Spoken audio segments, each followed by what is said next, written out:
Class 10th subject SST chapter 1 संसाधन एवं विकास question answer अभ्यास प्रश्न। बहुवैकल्पिक प्रश्न। पहला, पंजाब में भूमि निम्नीकरण का निम्नलिखित में से मुख्य कारण क्या है? के गहन खेती, ख अधिक सिंचाई, गे वनोन्मूलन, घ अति पशुचारण। सही उत्तर ख अधिक सिंचाई। दूसरा, निम्नलिखित में से किस प्रांत में सीढ़ीदार सोपानी खेती की जाती है? के पंजाब, ख उत्तर प्रदेश के मैदान, ग हरियाणा, घ उत्तराखंड। सही उत्तर घ उत्तराखंड। तीसरा, इनमें से किस राज्य में काली मृदा मुख्य रूप से पाई जाती है? कि जम्मू और कश्मीर, ख राजस्थान, गे महाराष्ट्र, घ झारखंड। सही उत्तर ग महाराष्ट्र। निम्नलिखित प्रश्नों का उत्तर लगभग 30 शब्दों में दीजिए। पहला, 3 राज्यों के नाम बताएं जहां काली मृदा पाई जाती है। इस पर मुख्य रूप से कौन सी फसल उगाई जाती है? उत्तर, काली मृदा मुख्य रूप से महाराष्ट्र, मध्य प्रदेश और गुजरात राज्यों में पाई जाती है। उस मिट्टी में नमी सोखने की क्षमता अधिक होती है, इसलिए यह कपास की खेती के लिए सबसे उत्तम मानी जाती है। दूसरा, पूर्वी तट के नदी डेल्टाओं पर किस प्रकार की मृदा पाई जाती है? इस प्रकार की मृदा की 3 मुख्य विशेषताएं क्या है? उत्तर, पूर्वी तट के नदी डेल्टाओं जैसे महानदी, गोदावरी, कृष्णा और कावेरी के डेल्टा पर जलोढ़ मृदा पाई जाती है। इनकी 3 मुख्य विशेषताएं। पहला, यह मिट्टी बहुत उपजाऊ होती है क्योंकि यह नदियों द्वारा बहाकर लाए गए सिल्ट, रेत और मृत्तिका से बनती है। दूसरा, इसमें पोटाश, फास्फोरिक एसिड और चूना प्रचुर मात्रा में पाया जाता है। तीसरा, यह गन्ना, चावल, गेहूं और अन्य दलहन फसलों की खेती के लिए बहुत आदर्श है। तीसरा, पहाड़ी क्षेत्रों में मृदा अपरदन की रोकथाम के लिए क्या कदम उठाने चाहिए?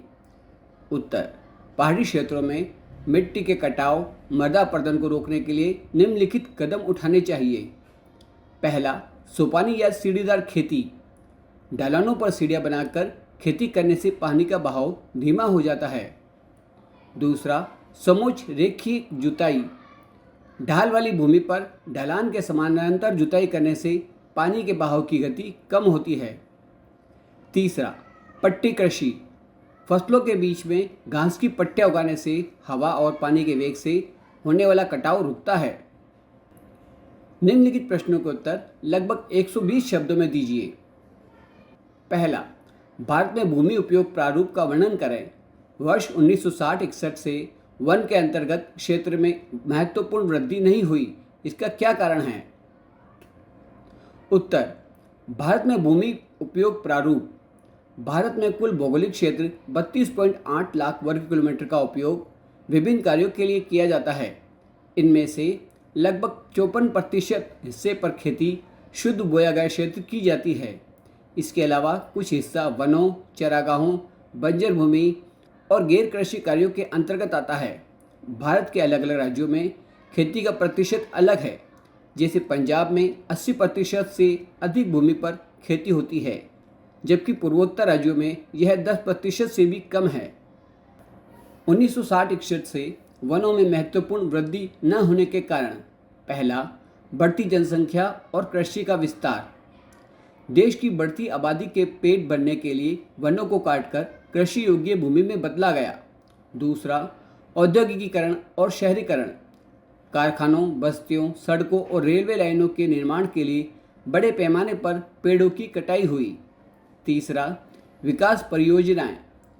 बड़ी नदी घाटी परियोजनाओं और बांधों के निर्माण के कारण हजारों हेक्टेयर वन जलमग्न हो गए।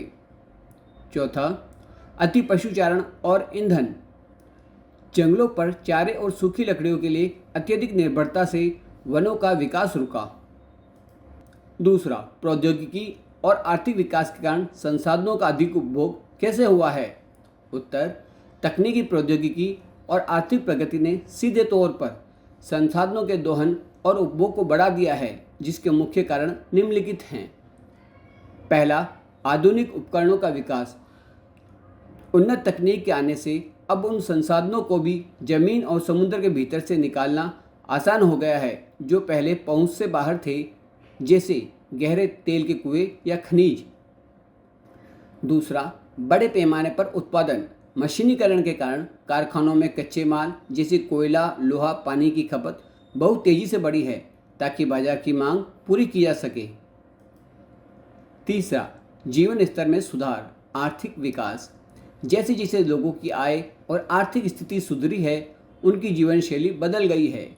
अब लोग गाड़ियों, एयर कंडीशनर, इलेक्ट्रॉनिक गैजेट्स का अधिक उपयोग करते हैं, जिससे ऊर्जा और धातुओं की खपत कई गुना बढ़ गई है। चौथा, वैश्वीकरण। आर्थिक विकास ने पूरी दुनिया को एक बाजार बना दिया है, जिससे वैश्विक स्तर पर व्यापार बढ़ा है और संसाधनों का अंधाधुंध दोहन हो रहा है।